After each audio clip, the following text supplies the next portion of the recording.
What's going on, guys? Phantasm Mask here, and well, take a look at this. It's Resident Evil. It's the Resident Evil Remaster on the PlayStation 4. I'm going to start playing through that today. Really excited to do this one. So far, I've already played a little bit of it, and yeah, it looks pretty good so far, but we're going to tackle it from the beginning.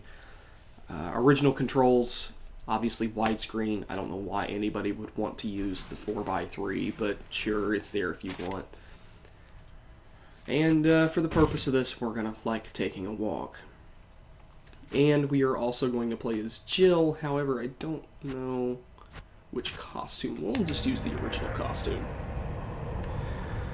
So, yeah, Resident Evil Remake. Now, some of you may already know that I've already played this once on this channel, but I figured, hey, you know, this is special. Resident Evil is getting ported over to the PS4 with updated graphics and backgrounds and such, so why not take another look at it with another Let's Play? Sure. Raccoon City, where we are See how good it for the looks. helicopter of our compatriots, Bravo team, who disappeared during the middle of their mission. Found it yet? No, not yet. Bizarre murder cases have recently occurred in Raccoon City. There are outlandish reports of families being attacked by a group of about 10 people. Victims were apparently eaten. The Bravo team was sent in to investigate, but we lost contact. Look, Chris. Bravo team's helicopter was a derelict. It's a SWAT version of the Blair Witch Project. Save for the remaining body of Kevin.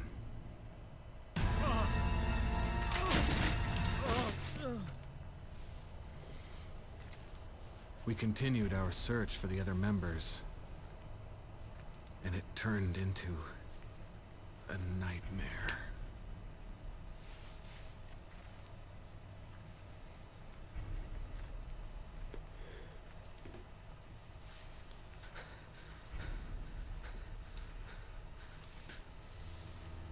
So far, this cutscene looks pretty good, but I'll be talking a little bit about the cutscenes after this one's over.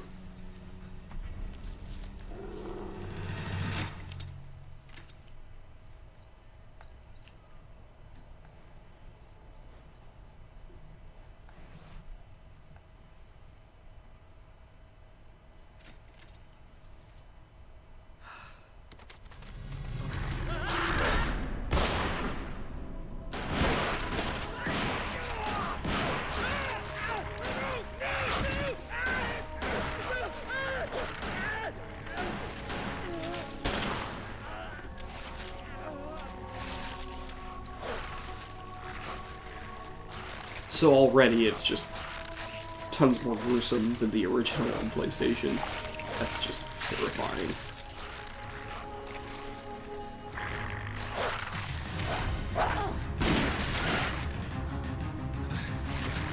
Come on!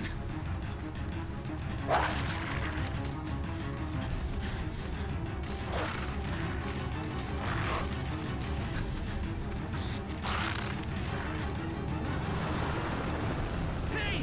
Brad! Where the hell's he going?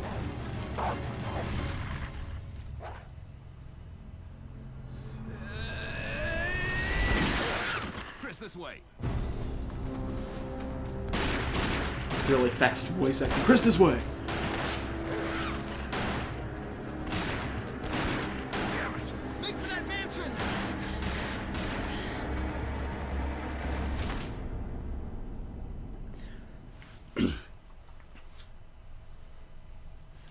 Oh, look at that. This is something that really pisses me off about the PS4 version, is those random load screens. They don't serve much of a purpose. As far as cutscenes go, that one was one of the better ones. Some of them obviously weren't upscaled at all, and they just look like hot garbage. There are only 3 stars. Which, I don't know if we'll get to one of those in this particular part, but we'll see. We don't know where Chris Ones is. that matter, they definitely did a nice job towards, like this one here. What is this place?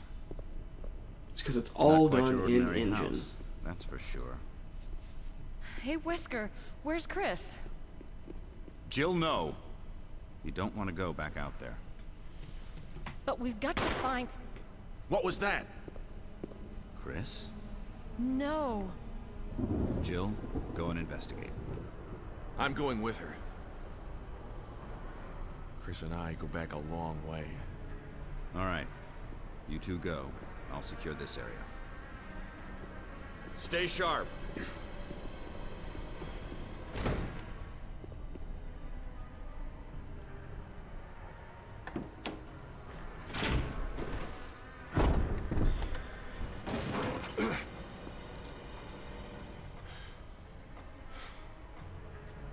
One thing that I think that would have been really cool for Capcom to do with this particular installment of Resident Evil when they remastered it is to eliminate, or I should say, not necessarily eliminate, but the ability to skip through the door loading zones, like they did on the Nintendo DS version. It would have been amazing. Blood. But nope, tension. Jill, see if you can find any other clues. I'll be examining this. Let's just hope it's not Chris's.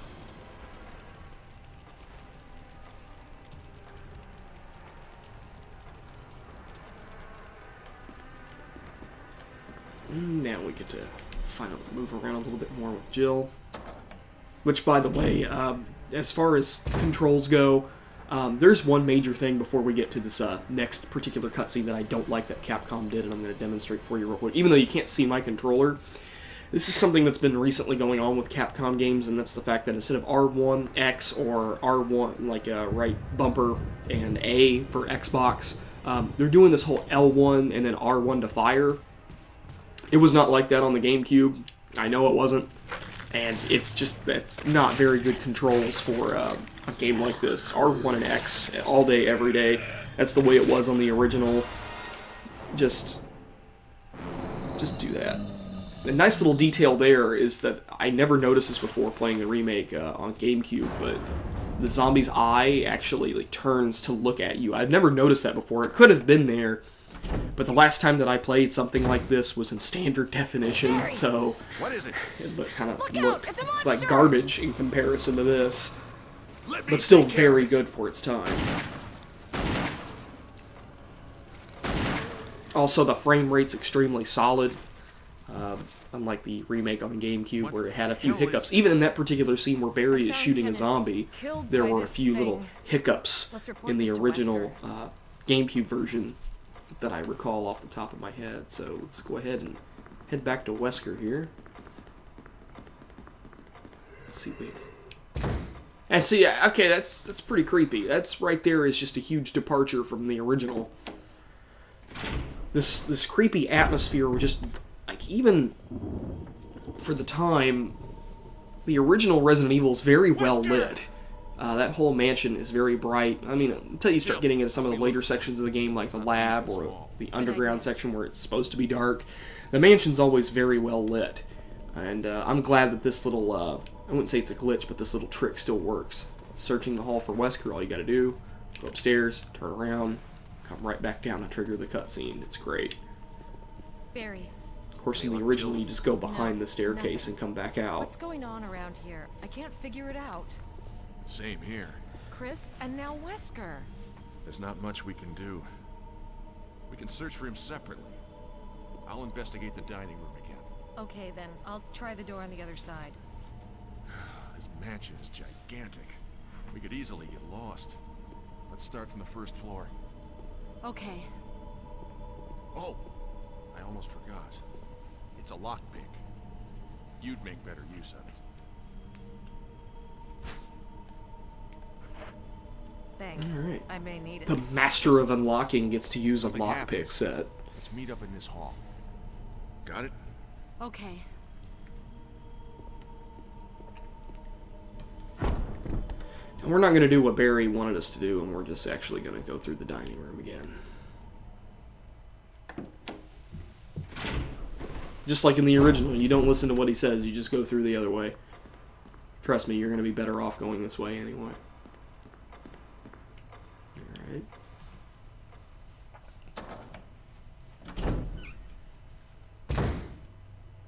And if you,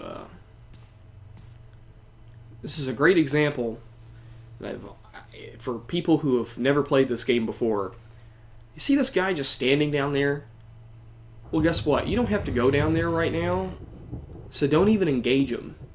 Just walk the other way. You gotta go the other way anyway. But that's the key to survival horror. I'm surprised he hasn't actually started coming at me yet. That's pretty good. He might try to do that later, though. Who knows? Who knows? Hopefully, maybe we can get lucky with another game mechanic that I'll be talking about a little bit later. Also, it's camera angles like this that really show you the difference between the... also, that's very distracting. Jill has boob physics that are really distracting, but it's camera angles like that that are great for side-by-side comparisons between the original and the remake. Some handgun ammo. Can never go wrong with that. Never go wrong with some 9mm ammo for this game. Handgun's probably one of the most useful weapons for getting you out of tough spots and dispatching of enemies rather quickly. And just like another really good example is just the reflections in the mirrors themselves. Like you can actually see that zombie in the mirror fairly clearly now.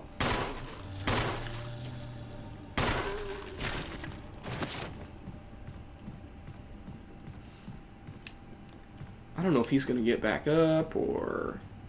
If not, that could be potentially bad. I only wanted to drop him. I didn't want to kill him. Because, again, it's something we'll be talking about probably in the next part is when I'll get that particular mechanic unlocked. But go ahead and head out here.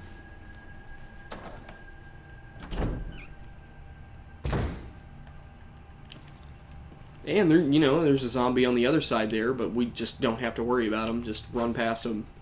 That's one thing that I've seen people when they really, unless they really know what they're doing with survival horror games, is that they always engage every single enemy. And I'm glad that the Resident Evil remake discourages you from doing that because of the of what the zombies do if you drop them and don't burn their bodies fast enough. The whole Crimson Head mechanic. It's wonderful. I'm glad that they try to discourage people from doing that.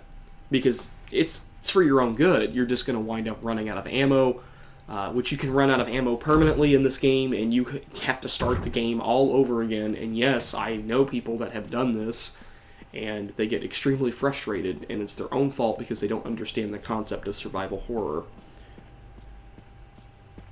It's run and gun. It's just do what you need to do and leave.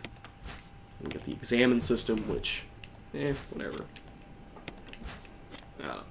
Use the arrowhead here. Run towards an invisible wall. Now it lets us go down.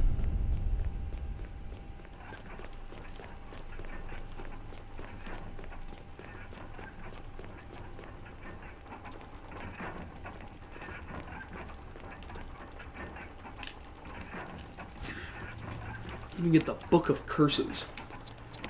You just need to examine the back, and for some reason, somehow, some people were able to get a key embedded in the back, which, amazing. Good on you for getting that done, because that's interesting. And that giant coffin, that's not obviously going to be something important later, which we'll eventually get to that. It's also worth noting that once we get out of this grave here, when you go over here, there's some shotgun shells over here. Woo! Gonna need some of those later. Shotgun shells are always useful, especially once you get past the first half of the game, where the shotgun becomes your best friend.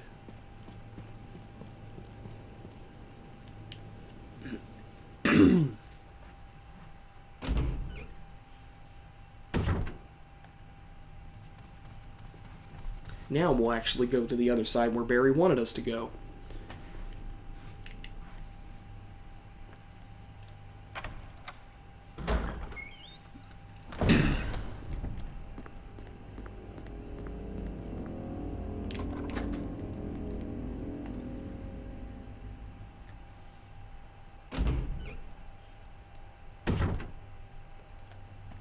And then, this is great. This is one of my favorite parts of the remake right here. You're expecting the glass to break from the original, and the dog just does not jump through. But maybe, you never know, He might come through later. Excuse me, God. Something going on in my throat.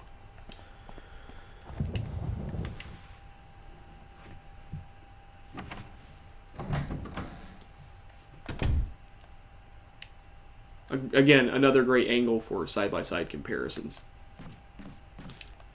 Actually, we'll go ahead and we will unlock that door with the lockpick.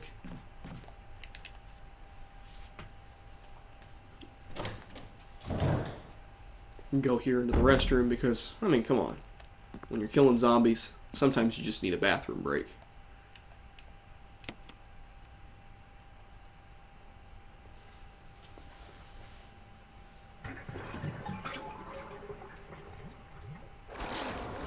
Ooh.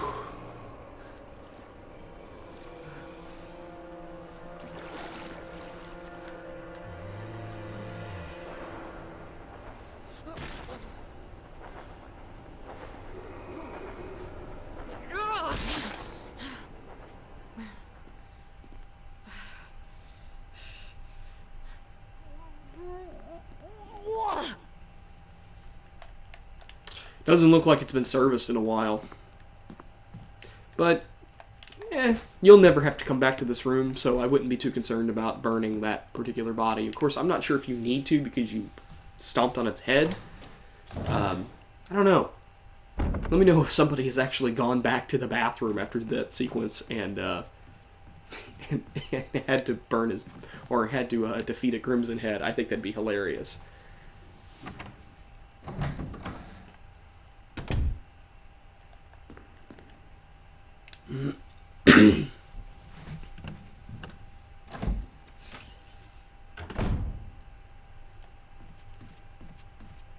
Now make sure if there's anything in this room that you want, you take it now, because after this sequence you're not going to have the opportunity to do so.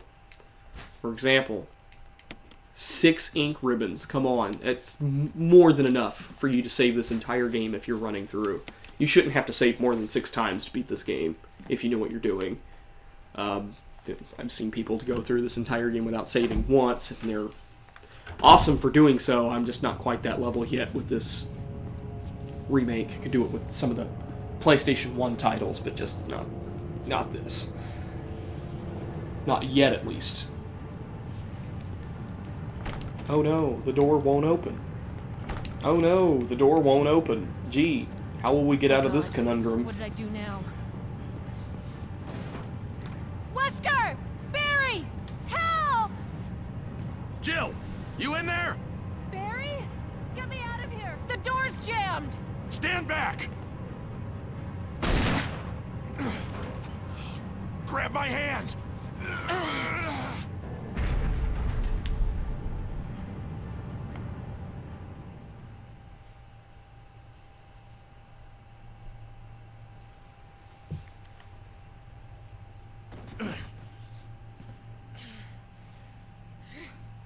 Barry. That was a close one. A second late, you would have fit nicely into a sandwich. Egg Really? Jill sandwich. Thanks. But Barry, didn't you say you were going back to the dining room to find other clues? I'm glad and all, but why are you here? I just had something I wanted to check. Anyway, we should get back to searching for Wesker and Chris. Thanks, Barry. I owe you one. Don't mention it. Barry's being awful distant. Awfully distant. My mistake. Grammar Nazis attack.